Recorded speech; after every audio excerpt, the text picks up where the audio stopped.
The upward price pressure on silver is so dramatic that nobody needs to tell you the silver is broken out. There are people now who will argue that a breakout in the silver price above 31 or 32 to 35 is something special. Judging from past silver bull markets, that's a rounding error.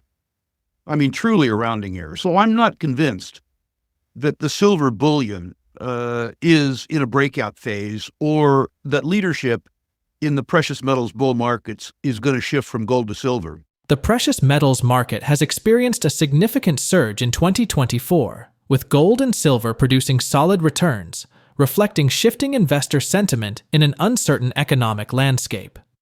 Silver, in particular, has emerged as the stronger performer, jumping nearly 42% from $23.76 per ounce at the start of the year to $33.67 today.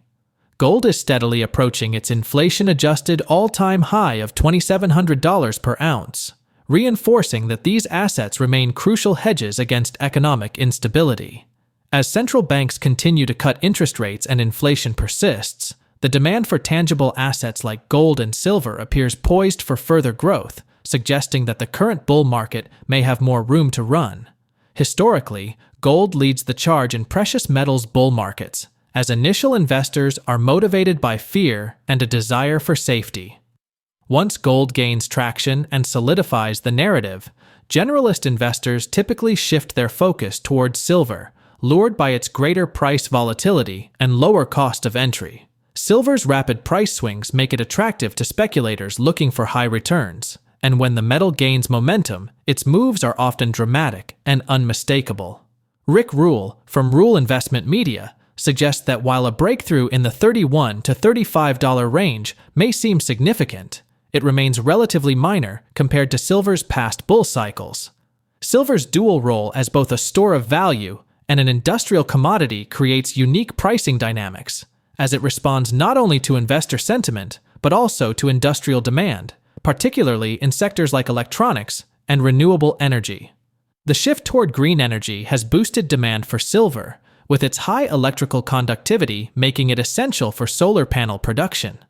As clean energy efforts accelerate, industrial consumption is expected to increase prices.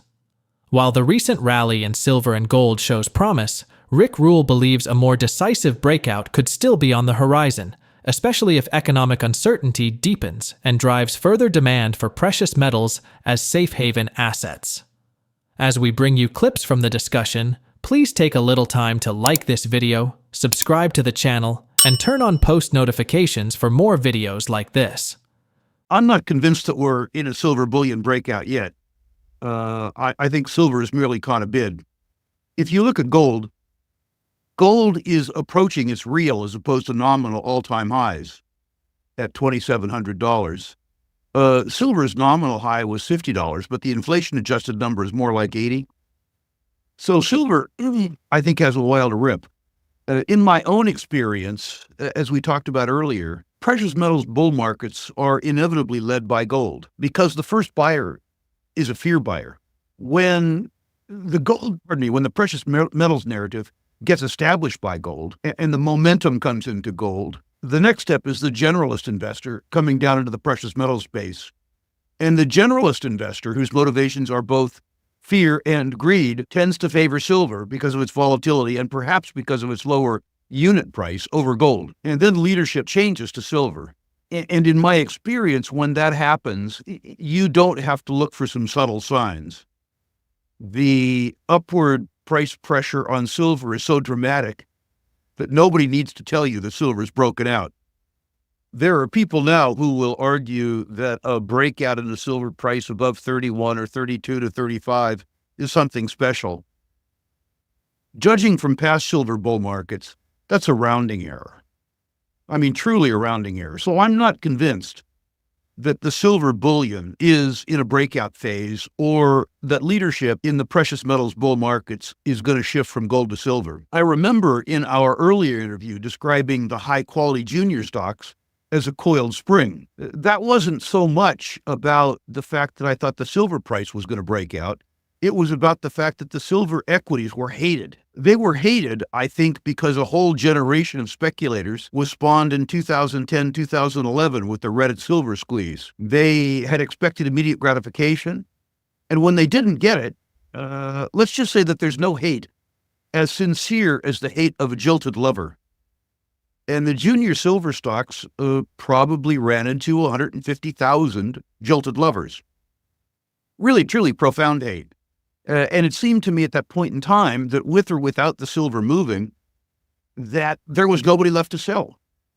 Everybody who wanted to sell, November, December, January, had sold. That turned out to be, miraculously, even in terms of timing, exactly right. The higher quality junior silver stocks, I think we're going to talk about a couple of them today, are uniformly up 200% this year without the silver price moving that much.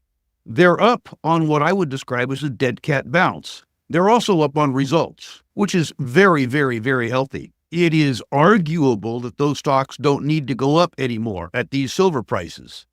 But if past is prologue, and we have a silver bull market coming up, which is to say that the primary metal itself does what it has done, I think people will be surprised at the performance, the ultimate performance of silver equities.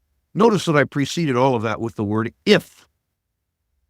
Speculators are looking for certainty, which I think is too much to ask for in any speculative market.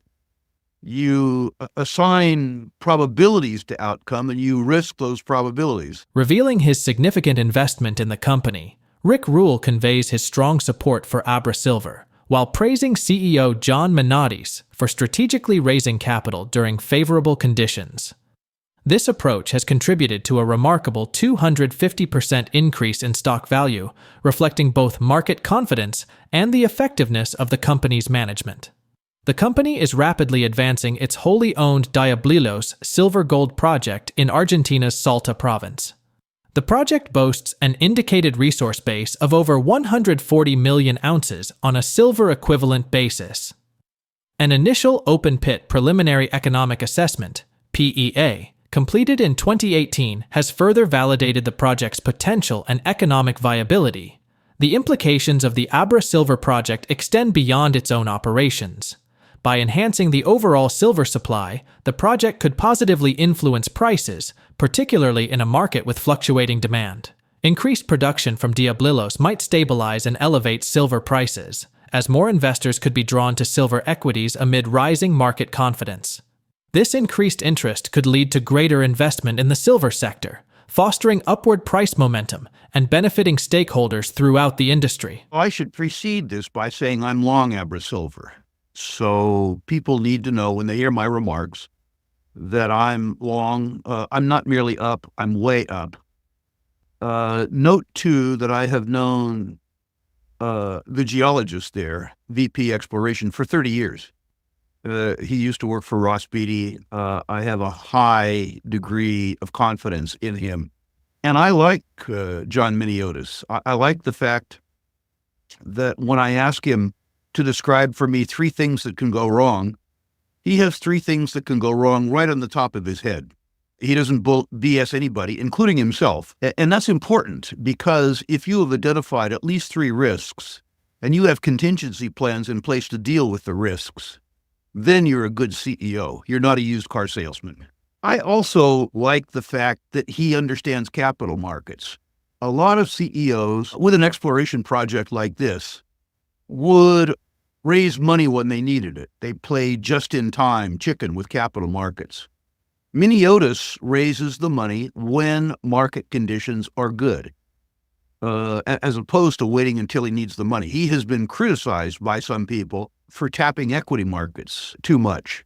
The fact that his stock is up 250% will tell you something about the fact that his strategic timing for raising capital, which allows them to run 8 or 10 rigs, is much more intelligent than this just-in-time BS that some people do to manipulate markets. So he's a high-quality guy. I also need to say, well, 2 things.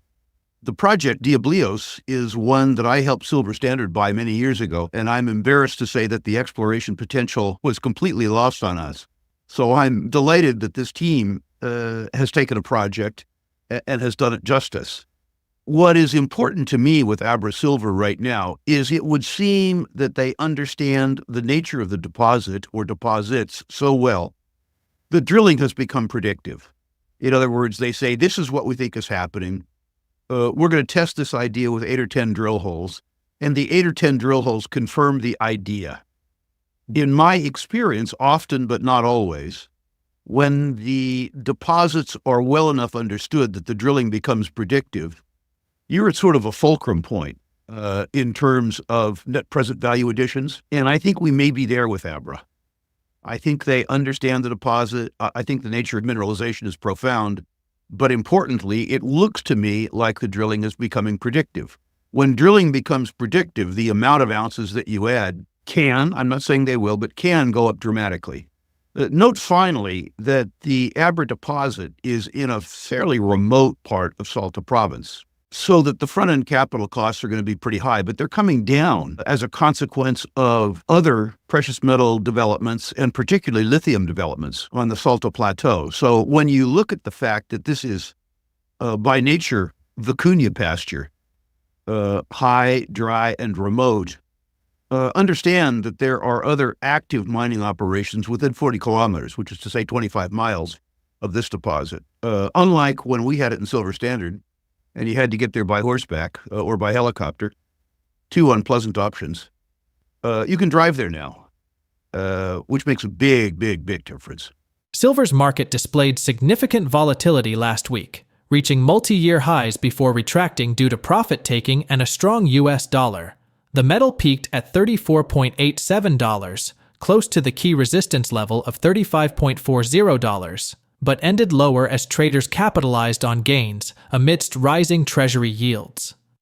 The 10-year U.S. Treasury yield climbed to 4.25%, creating challenges for non-yielding assets like silver, while the dollar's fourth consecutive weekly gain added downward pressure on precious metals. A significant development came when Russia's central bank announced its plan to include silver in its reserves for the first time, diversifying from its existing gold, platinum, and palladium holdings. Analysts see this as a potential long-term demand driver, indicating institutional support that could stabilize prices and reinforce silver's importance as a valuable asset. Please share your thoughts on Rick's analysis in the comments below. Also, ensure you like this video, subscribe to the channel, and turn on post notifications for more videos like this. Thanks for watching.